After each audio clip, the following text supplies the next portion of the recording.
Welcome to my channel story start.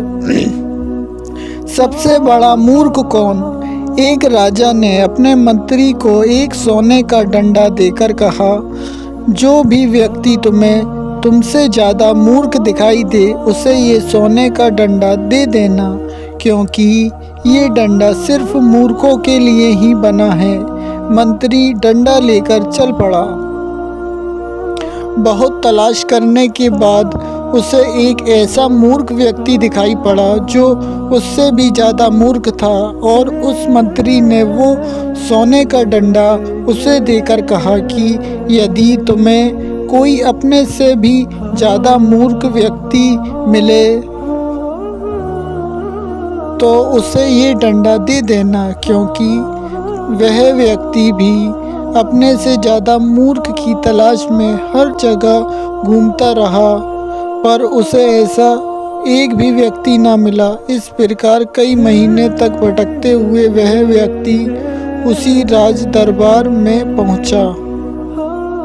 जिस राजा ने अपने मंत्री को वह सोने का डंडा दिया था, वह व्यक्ति जैसे ही राज दरबार में पहुंचा तो वहां पर लोगों की भारी भीड़ लगी हुई थी। तभी व्यक्ति उस सोने की डंडे को अपने थैले में डालकर राजा से मिलने पहुंचा, तो उसने देखा कि राजा तो बहुत ज़्यादा बीमार पड़ा था और वैद्य जी उनकी नब्ज देखे जा रहे थे।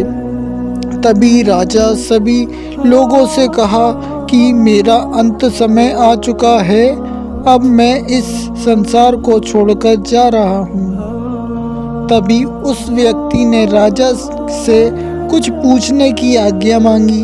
राजा ने कहा, पूछो, आज्ञा है, मगर जल्दी पूछो।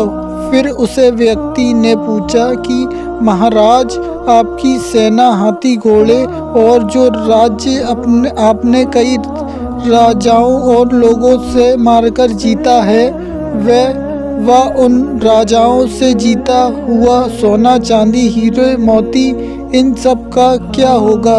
तभी राजा की आंखों में आंसू आ गए और कहा कि ये सब अब मेरा किसी काम का नहीं, ये सब यहीं रहेंगे। तभी उसी व्यक्ति अपने थैले में से वो सोने का डंडा निकालकर राजा को देते हुए कहता है कि महाराजा, संभालिए इस सोने के डंडे को, इसके असली हकदार आप ही हैं, क्योंकि मुझसे कहा गया था कि ये सोने का डंडा मैं उस व्यक्ति को दूं जो मुझसे ज़्यादा मूर्ख हो। लेकिन मुझसे ये कहने कि मैं कोई डर नहीं कि महाराजा आप से ज़्यादा कोई और मूर्ख हो ही नहीं सकता, क्योंकि जब आपको पता था कि ये सोना, चांदी, हीरे, मोती और इतने बड़े बड़े राज्यों को आप मरने के बाद ऊपर भगवान के पास नहीं ले जा सकते, तो फिर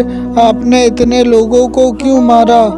क्या आपने अपना पूरा जीवन दूसरों राज्यों को लूटने में बिता दिया? क्या मिला आपको ये सब हासिल करके? इसलिए मेरे हिसाब से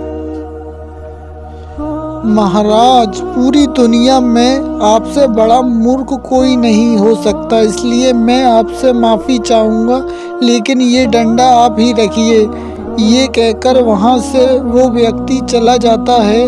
तभी राजा अपने डंडे को देखकर रोने लगता है। उसने मन ही मन सोचा कि वास्तव में दुनिया का सबसे बड़ा मूर्ख मैं ही हूँ, क्योंकि मैंने बुरे कर्म तो बहुत किए मगर अच्छा कर्म मैंने एक भी नहीं किया।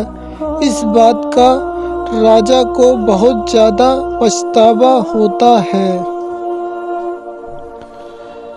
तो दोस्तों, जीवन में हर एक इंसान को हमेशा अच्छा कर्म और दूसरों की भलाई ही करनी चाहिए, क्योंकि दोस्तों, इंसान के मरने के बाद अच्छे कर्म और बुरे कर्म ही उसके साथ जाते हैं। शुक्रिया, bye bye, take care, the and.